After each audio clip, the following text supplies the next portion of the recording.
There, I'm Piper Harris, and I am a therapist in the suburbs of Atlanta, Georgia, where I focus on the use of CBT and neuropsychological tools like EMDR to help you overcome anxiety, trauma, and grief. Today, we're talking all about the space. Viktor Frankl once said, between the stimulus and response, there's a space. And in that space is our power to choose our response. And in our response lies our growth and freedom. So often individuals come to me and they have a stimulus, they're triggered, and they respond. And they don't seem to think that there's a space. So we're going to talk all about that space today. Number one, the space is neurobiological, not just philosophical. That space between the stimulus and the response really lies in our prefrontal cortex or our thinking brain.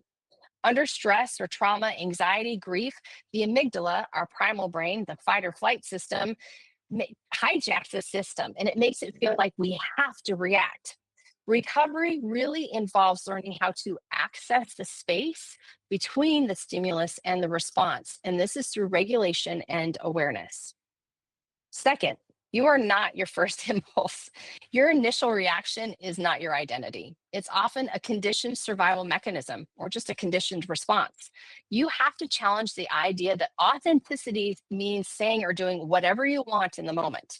Maturity is the ability to discern whether your reaction is valid or it's just familiar. Discernment lies in that space.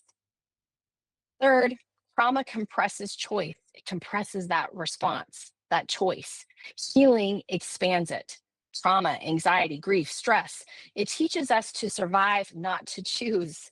And as healing progresses, you will feel and will be able to more utilize that space to think, breathe, and respond appropriately.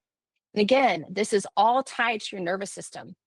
What feels like a choice to one person feels like a threat and an immediate response to another.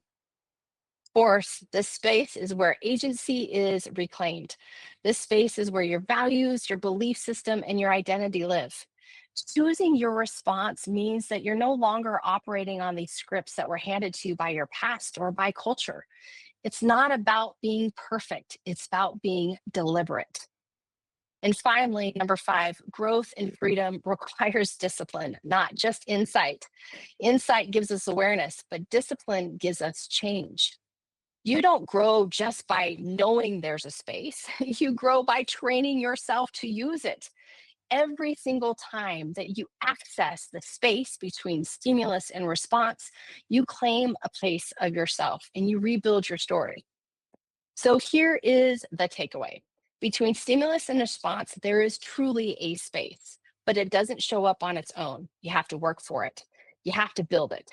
And that space is neurobiological, it's behavioral, and it's spiritual. And in that space, that's where you get to decide if you repeat the cycle or you rewrite your story.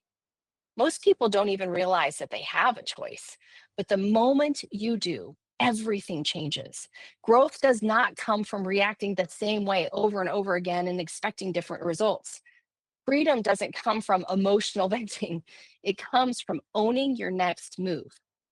So I'll leave you with this. Next time you feel yourself triggered, ask yourself not what am I feeling, but what am I choosing? That's where the real work begins.